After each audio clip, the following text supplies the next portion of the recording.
Hello everyone. In this video lecture we will discuss aphorism 204 to aphorism 209. In the last video lecture हमने one sided disease के दो part हमने पहले cover कर लिए हैं. aphorism 172 से 184 तक वन साइडेड इंटरनल डिजीज़ के बारे में डिस्कशन कर चुके हैं अपने. और इन द सेकेंड पार्ट में हमने अफोरिज़म 185 से लेके aphorism 185 to aphorism 203 one sided external disease का डिस्कशन कर चुके हैं.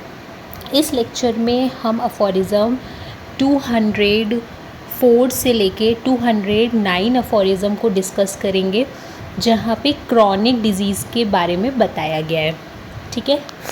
सो एफोरिज़म 204 से लेके एफोरिज़म 209 तक किसके बारे में दिया हुआ है? क्रॉनिक डिजीज़ के बारे में. ठीक है, ये आपको याद रखना है.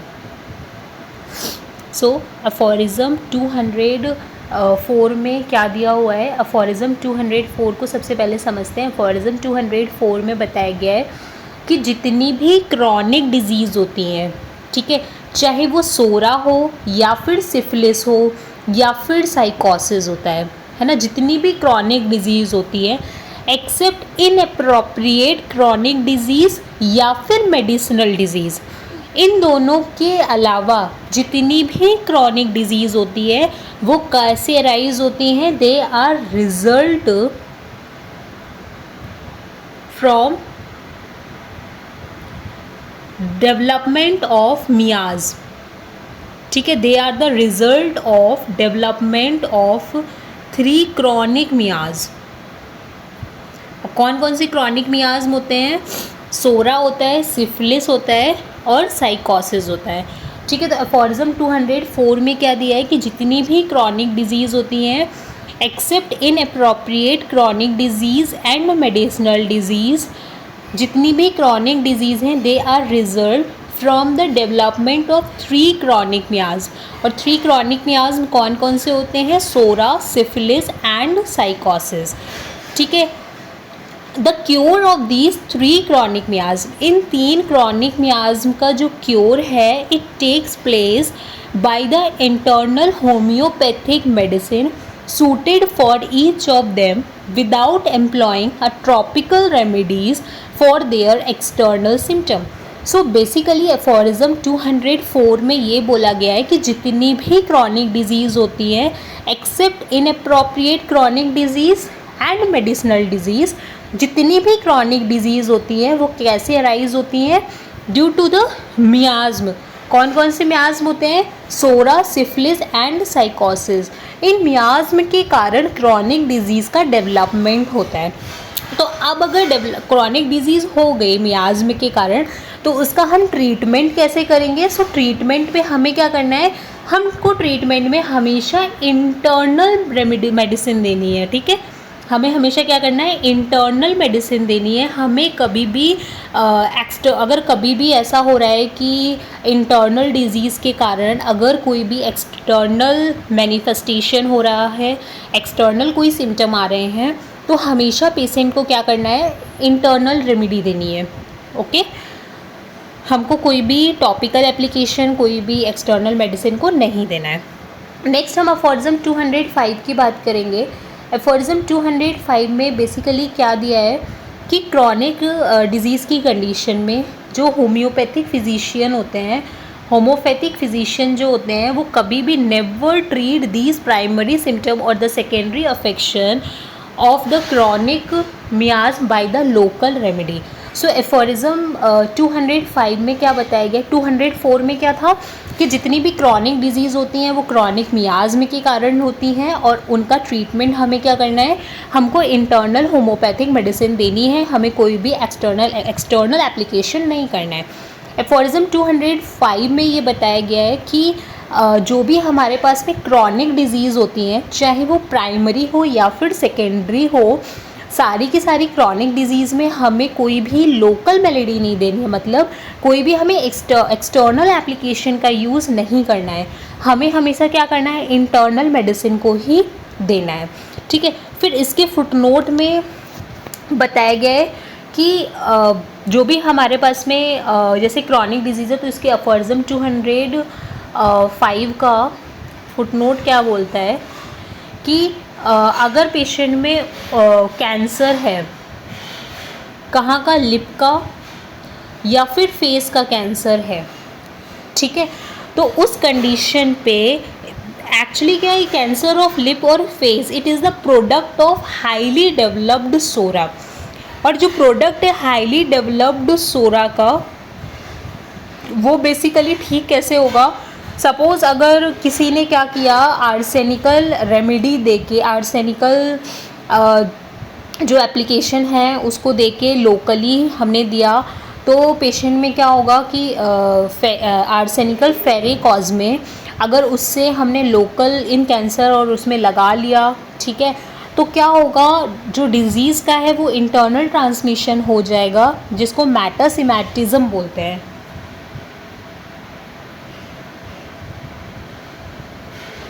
ठीक है,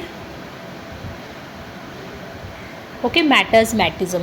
सो बेसिकली क्या है, डिज़ीज़ आउटसाइड थी, इंटरनल मैनिफेस्टेशन के कारण थी, हमने बाहर से तो ठीक कर दिया, अब पेशेंट इंटरनली भी तो ठीक होना चाहिए। ठीक है, तो हम उस केस में हमको हमेशा क्या करना है, इंटरनल मेडिसिन देनी है, हमें कभी भी लोकल रेमेडीज़ को नहीं देना है।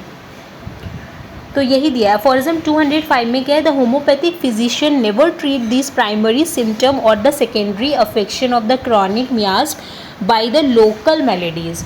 फुटनोट में क्या दिया है, I can not therefore advise for instance the local application of so-called cancer of lip and face, the product of highly developed sora. The product of highly developed sora not infrequently in conjunction with the syphilis in the 6th edition. Aphorism 206 में क्या दिया गया है, before commencing the treatment of chronic disease, chronic disease का treatment शुरू करने से पहले हमेशा ये नेसेसरी होता है कि हमें पेशेंट की पूरी केयरफुल इन्वेस्टिगेशन होनी चाहिए कि पेशेंट में कोई भी वेनेरियल इन्फेक्शन तो नहीं है, कोई भी गोनोरिया जैसा कोई इन्फेक्शन तो नहीं है, उसके बाद ही हमें ट्रीटमेंट शुरू करना चाहिए। ठीक है, दैट इज़ गिवन इन अफॉर्जम 206। और 206 में क्या दिया गया है कि फुटनोट में क्या दिया गया है, इन investigation of these chronic disease, chronic disease का जब हमने इन्वेस्टिगेशन किया, we must not allow ourselves to be deceived by the assertion of the patient or their friend who frequently assign as the cause of chronic disease either a cold caught many years ago or a former fright, sprain or vexation. These causes are too insignificant to develop the chronic disease in a healthy body to keep it up for the years and to aggravate year by year. The assigned causes could only arouse into activity the latent miasm. So basically aphorism 206 में ये दिया हुआ है। अब हम इसका explanation देखते हैं। अफॉर्जम 206 में बेसिकली इसके फुटनोट में ये दिया हुआ है कि जैसे कोई एक्यूट कंडीशन होती है, जैसे पेशेंट में कोई कोल्ड हुआ, कोई वैक्सेशन हुआ, ठीक है, या फिर कोई स्प्रेन हुआ या फिर फ्राइट हुआ, तो ये जो कंडीशंस हैं ये दे आर एक्यूट कंडीशन। आप इनको कॉज नहीं मान सकते हो क्रॉनिक डिजीज़ का। क्रॉनिक डिजीज़ कैसे होती है, मियाज्म के कारण होती है।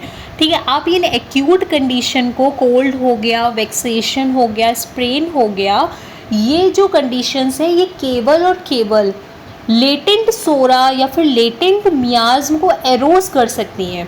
बट अगर आप ये कहो कि कोल्ड हो गया, स्प्रेन हो गया, बिकॉज ऑफ दैट कोई भी लंबी ऐसी बीमारी जो मेंटेन है लंबे समय से, वो नहीं हो सकती है। ठीक है, सो बेसिकली तो इसमें यही कहा गया है कि जो भी फ्रेंड्स या पेशेंट के फ्रेंड्स हैं वो क्या कहते हैं कि हु फ्रिक्वेंटली की कॉज क्या है क्रॉनिक डिजीज़ का, कोल्ड कॉट हो गया बहुत लंबे टाइम से, या फिर कोई फ्राइड है, स्प्रेन है, वो कॉज मानते हैं क्रॉनिक डिजीज़ का। तो इन्होंने बोला है these causes are too insignificant to develop the chronic disease. इन्होंने बोला है कि हेल्दी बॉडी में ये जो कॉजेज है ये डेवलप नहीं कर सकते हैं क्रॉनिक डिजीज़ को, ठीक है। The assigned cause could only, ये जो कॉजेज हैं, ये जो कॉजेज दिए गए हैं, ये केवल और केवल क्या कर सकते हैं, only arrows into activity the latent मियाज्म, ये केवल और केवल लेटेंट मियाज्म को एरोज कर सकते हैं। बट अगर तुम ये कहो यही क्रॉनिक डिजीज़ कॉज कर रहे हैं तो ऐसा गलत है। ये कहाँ दिया है, एफोरिज्म 206 में दिया है। सो बेसिकली एफोरिज्म 204 में क्या दिया था कि क्रॉनिक डिजीजेस होती हैं क्रॉनिक मियाज्म के कारण होती हैं।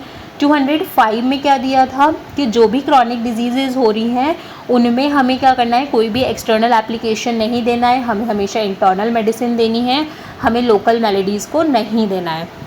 उसके बाद में 205 के फुट नोट में क्या दिया था, वही कैंसर ऑफ लिप और फेस दिया था। It is the product of highly developed psora. तो इसमें भी अगर लोकल एप्लीकेशन किया, आर्सेनिकल फेरिक में लोकली दिया, बट क्या हुआ फिर डिजीज़ ट्रांसमिट हो गई, ठीक है, इंटरनली, और फिर पेशेंट में ब्लाइंडनेस, डेफनेस और अस्थमा जैसी कंडीशन डेवलप हो गई, ठीक है।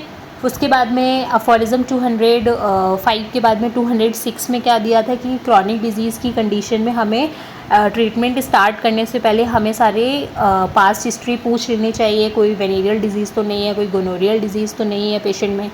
फिर 206 के फुटनोट में क्या दिया गया है कि क्रॉनिक डिजीज़ का कॉज दिया है कि जो भी एक्यूट कंडीशंस होती हैं जैसे कोल्ड हो गया, फ्राइट हो गया, स्प्रेन हो गया, वैक्सेशन हो गया, they can only arrows the latent मियाज्म but they can not cause the chronic disease, ठीक है। 207 अफोरिज्म में क्या दिया गया है, अफोरिज्म 207 में बोला है कि हम जब क्रॉनिक डिजीज़ का ट्रीटमेंट शुरू करते हैं हमें पेशेंट से सारी इंक्वायरी कर लेनी चाहिए कि पेशेंट के कोई भी एलोपैथिक ट्रीटमेंट तो नहीं चला है, ठीक है। So inquiry into treatment by previously employed, कि पहले उसके कोई ट्रीटमेंट तो नहीं चले हैं। When all the above information has been gained, सारी इन्फॉर्मेशन जो ऊपर दी गई है वो सिर्फ हमें मिल गई है, then physician must ascertain what kind of allopathic treatment had been adopted to that date for the chronic disease, कि इस क्रॉनिक डिजीज़ के लिए तुमने क्या क्या एलोपैथिक ट्रीटमेंट लिए हैं। What medicine and mineral bath has been use, कौन कौन सी मेडिसिन तुमने यूज़ की है, in order to understand the degeneration of the disease from its original state, जिससे हमें ओरिजिनल डिजीज़ का स्टेट पता चल गया, उसमें आगे क्या क्या डीजनरेशंस हुए हैं वो पता चल सके। तो ये किस में दिया है, अफोरिज्म 207 में दिया गया है कि हमें पेशेंट की एलोपैथिक ट्रीटमेंट की इंक्वायरी करनी चाहिए before starting the treatment of the chronic disease. Aphorism 208 में क्या दिया हुआ है, एसेसरी सर्कमस्टांसेस के बारे में।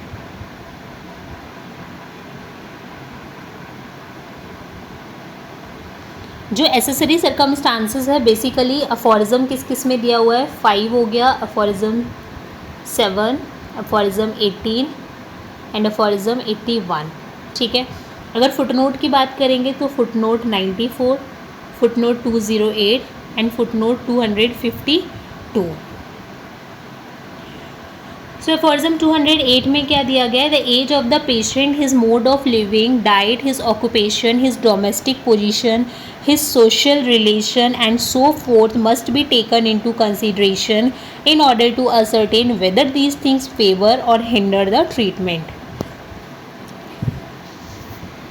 State of his disposition and mind must be attended to learn whether that present any obstacles to the treatment or require to be directed, encouraged or modified. Accessory circumstances का मतलब होता है कि हमें basically aphorism 208 में क्या बोला है कि हमें पेशेंट का सारा हिस्ट्री लेना है। कभी कभी जैसे मान लो उसका ऑक्यूपेशन है, ठीक है, सपोज़ वो कुछ ऐसी जगह पे काम कर रहा है जहाँ पे थोड़ा धुआं होता है और उसको कोई लंग की बीमारी है, तो हम ट्रीटमेंट कितना भी करते रहेंगे, अगर वो कॉज रिमूव नहीं होगा तो फिर अगर साइड से एक मेंटेनिंग कॉज है उसको भी हमें अलग करना होगा, तब भी हमारी डिजीज़ क्योर हो पाएगी। तो इसीलिए 208 में बोला गया है कि हमें सारी पेशेंट की इन्फॉर्मेशन भी लेनी है, पेशेंट के माइंड का, पेशेंट के डिस्पोजिशन का हमें सारा पता होना चाहिए। अफोरिज्म 209 में बेसिकली जो अफोरिज्म 209 है उसमें क्या बोला जाता है 209 में बताया गया PQRS सिम्टम्स के बारे में कि हम सारा केस टेकिंग करेंगे, हमें सारे कैरेक्टरिस्टिक सिम्टम पता होने चाहिए, पेशेंट के पेक्यूलियर सिम्टम, हम केस टेकिंग करके सारा सब कुछ पता करेंगे, पेशेंट के PQRS सिम्टम्स को पता करेंगे, फिर हम उसके बेसिस पे पेशेंट को मेडिसिन प्रिस्क्राइब करेंगे। ठीक है। सो एफोरिज्म 204 में सारा दिया है, क्रॉनिक डिजीज़ के बारे में दिया है। 205 में भी बताया गया है कि हमें लोकल मेलोडीज़ नहीं देनी है। उसके फुटनोट 205 के फुटनोट में कैंसर ऑफ फेस और लिप का डिस्क्रिप्शन दिया हुआ है। 206 में बताया गया कि हमें before starting the treatment of the chronic disease हमें पेशेंट में जो भी इन्फेक्शंस है उनको एक्सक्लूड आउट करना है, पता करना है भी कि नहीं है। फिर उसके फुटनोट में दिया हुआ है कि